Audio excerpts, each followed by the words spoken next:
बिस्मिल्लाहिर्रहमानिर्रहीम, अस्सलाम वालेकुम। मैं हूं बिलाल अहमद। उम्मीद है आप सब खैरियत से होंगे। आखिर वो कौन सी वजह है कि MQM पाकिस्तान और पाकिस्तान तहरीक इंसाफ जो कि बल्दियाती इंतखाबात को मौखर कराने के मामले पर एक पेज पे थे, उनको नाकामी का सामना करना पड़ा और सिंध हाई कोर्ट ने उनकी दरखास्तों को मुस्तरद कर दिया। हालांकि एक तवील अरसे के बाद MQM के रहनुमा barrister Farogh Naseem Sindh high court में दिखाई दिए और वो पहला केस था तवील अरसे के बाद जो उन्होंने MQM का ही लड़ा। कौन सी वजूहत थी आपको बताऊंगा। इसके साथ ही क्या पाकिस्तान पीपल्स पार्टी दोनों तरफ खेल रही थी कि अगर इंतखाबात नहीं होते तब भी उनका फायदा हो और अगर इंतखाबात होते हैं तब भी उनका कम से कम नुकसान ना हो। आपको बताता हूं क्या आर्ग्यूमेंट्स हुए, कमरा अदालत का माहौल क्या था और जो सरकारी वकील हैं यानी कि एडवोकेट जनरल सिंध ऑफिस की जानिब से जो जवाब जमा कराया गया, क्या उसकी बुनियाद पर MQM और PTI की दरखास्तों को मुस्तरद करार दिया गया। आपको बताता हूं जी, ये दो तवील हेयरिंग्स हुई हैं। जस्टिस मोहम्मद जुनैद गफ्फार और जस्टिस अमजद अली सहेतो हैं जिनके रूबरू ये दोनों दरखास्तों की समातें थी। अच्छा, इसमें जमात इस्लामी और जो PSP का मौक़िफ़ है वो दीगर दरखास्तें हैं, उनमें क्या फैसला हो सकता है, डेफिनेटली कोर्ट ने फैसला करना है, लेकिन ये जो फैसला आया है इसके असरात उन दरखास्तों पर क्या पड़ेंगे आपको बता देता हूं। दो तवील समातें हुई, एक जुमेरात को और एक जुम्मे को, और बैरिस्टर फरोग नसीम ने तवील दलाइल दिए। इसके साथ ही चौधरी आसिफ थे जो कि पाकिस्तान तहरीक इंसाफ की जानिब से थे। बुनियादी तौर पर दोनों की जानिब से एक ही नौयत के दलाइल थे, मुख्तलिफ बस थोड़ा सा फ़र्क था। और उनमें यह कहा गया था कि सुप्रीम कोर्ट के साबिक चीफ जस्टिस गुलजार अहमद ने यह डायरेक्शन दी थी कि बल्दियाती इंतखाबात करवाए जाएं और मकामी हुकूमतों को बाअख्तियार बनाया जाना इंतहाई ज़रूरी है। और अगर ये अख्तियारात नहीं दिए जाते तो यकीनी तौर पर जो मकामी हुकूमतें होंगी, इलेक्शन होंगे तो वो बेबस हो जाएंगी और ऐसे बल्दियाती निज़ाम का कोई फ़ायदा नहीं होगा। जो डॉक्टर साहब हैं MQM के वकील, उनका ये कहना था कि इस सुप्रीम कोर्ट की डायरेक्शन के बाद जो इलेक्शन कमीशन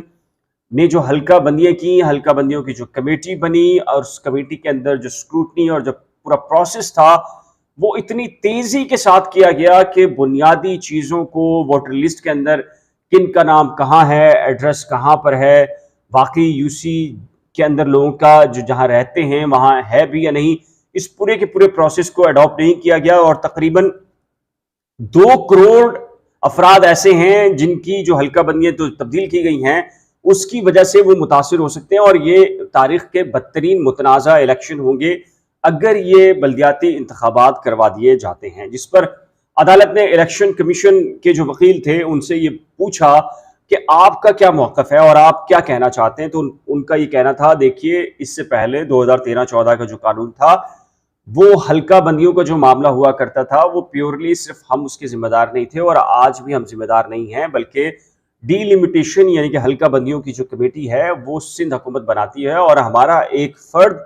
बतौर मेंबर उस कमेटी का हिस्सा होता है। और ये तमाम तर जो प्रोसीजर को अडॉप्ट किया गया, उसके नोटिफिकेशंस हैं, इस सब के अंदर सिंध हुकूमत बुनियादी तौर पर एक अहम फरीक थी और वो तमाम तर मुशावरत का हिस्सा थी, जिसकी वजह से इलेक्शन कमीशन का सारे के सारा जो प्रोसेस हुआ है और उनका कोई कसूर नहीं है, उनकी कोई गलती नहीं है। जिम्मेदार अगर कोई है तो डेफिनेटली इलेक्शन कराने का, इनेकाद का मामला इलेक्शन कमीशन का है, लेकिन जितना भी प्रोसेस है उसके अंदर सिंध हुकूमत का कलीदी किरदार है। अब आते हैं कि जी सिंध हुकूमत के वकील ने क्या कहा। जो एडिशनल एडवोकेट जनरल साहब थे, जब कोर्ट ने उनसे पूछा कि आप बताएं आपका क्या मौक़िफ़ है, तो वो मौक़िफ़ ऐसा था जिसकी वजह से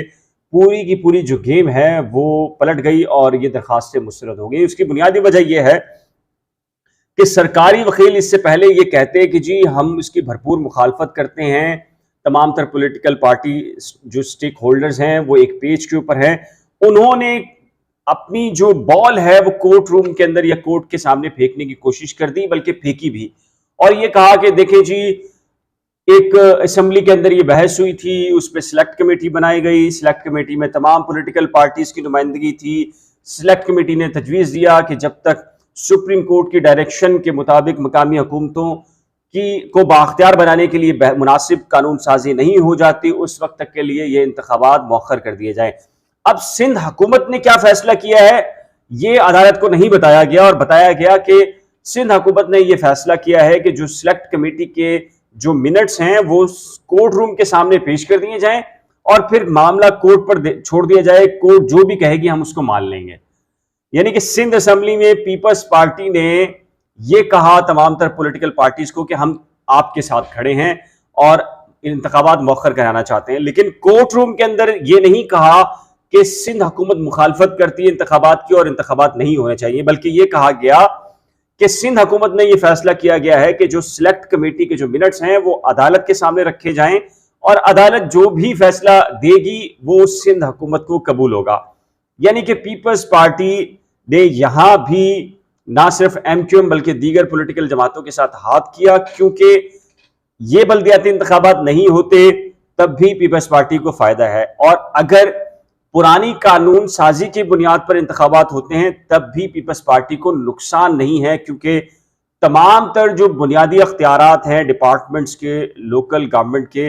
वो पुराने कवानीन के तहत तमाम की तमाम आपके इल्म में है कि सिंध हुकूमत के पास हैं। और एमक्यूएम और जो पीपल्स पार्टी की जो कमेटी बनी थी आपके इल्म में है कि इमरान खान के कोलिजन से अलहदगी के बाद उसके अंदर भी बहुत सारी चीज़ें ऐसी हैं जो तय नहीं हो पाई। इसी वजह से पीपल्स पार्टी ने यहां भी यही गेम खेला कि कोर्ट रूम के ऊपर छोड़ दिया जाए और कल ये कहा जाए अगर दोबारा से बल्दियाती इंतखाबात हो जाते हैं कि देखिए हमने तो असेंबली के अंदर मुखालफत की थी, लेकिन अब मामला चूंकि कोर्ट का था, अब कोर्ट का ऑर्डर आ गया है तो इंतखाबात तो होंगे, अब इंतखाबात होंगे। अच्छा, अब एमक्यूएम ने कहा है कि वो इस ऑर्डर को चैलेंज करेंगे सुप्रीम कोर्ट में, लेकिन सुप्रीम कोर्ट में जब तक तफसीली फैसला आएगा, उसकी कॉपी मिलेगी और उसके लिए पिटीशन दायर होगी, उससे पहले पहले यानी कि 26 जून यानी कि 2 दिन के बाद, 1 दिन के बाद ये इंतखाबात का इनेकाद हो जाना है पहले मरले का। और डेफिनेटली ऐसा नहीं होगा कि पहले मरले का इंतखाबात हो जाए उसके बाद चैलेंज हो और दूसरा मरला सिर्फ चैलेंज होगा, ऐसा तो होगा नहीं। होगा ये कि पहला मरला भी चैलेंज होगा और दूसरा मरला भी चैलेंज होगा। अब ये देखना है कि ये जो 26 जून को जो इंतखाबात होते हैं इसके अंदर अमली तौर के ऊपर क्या होता है, रिजल्ट क्या मिलता है, जिसकी बुनियाद के ऊपर जो सुप्रीम कोर्ट जाने का फैसला एमक्यूएम करेगी या पीटीआई करेगी या दीगर जमातें करती है, तो वो क्या स्टांस है। अच्छा जी, कल जमात इस्लामी की जानिब से ये कहा गया कि हम बल्दियाती इंतखाबात को करवाना चाहते हैं और जो मामला है सिंध हाई कोर्ट के अंदर उनकी भी एक दरख्वास्त है, लेकिन उनकी वो दरख्वास्त दरअसल मकामी हुकूमतों को बाअख्तियार बनाने के लिए है, ना कि इंतखाबात को मुलतवी कराने के लिए। उसमें तारिक मंसूर एडवोकेट एमक्यूएम की तरफ से हैं, वो अलग से दरख्वास्त है, उसकी समात भी गालिबन अब कुछ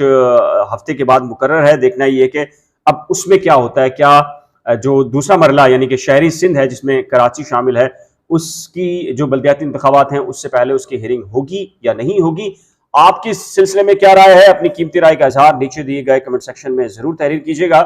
एक नए ब्लॉग के साथ जल्द मिलेंगे, लेकिन उससे पहले रिक्वेस्ट है कि अगर आपने मेरे यूट्यूब चैनल को अभी तक सब्सक्राइब नहीं किया तो बराए करम सब्सक्राइब, वीडियो को शेयर, लाइक और बेल आइकन को लाजम प्रेस कीजिएगा। अल्लाह हाफिज।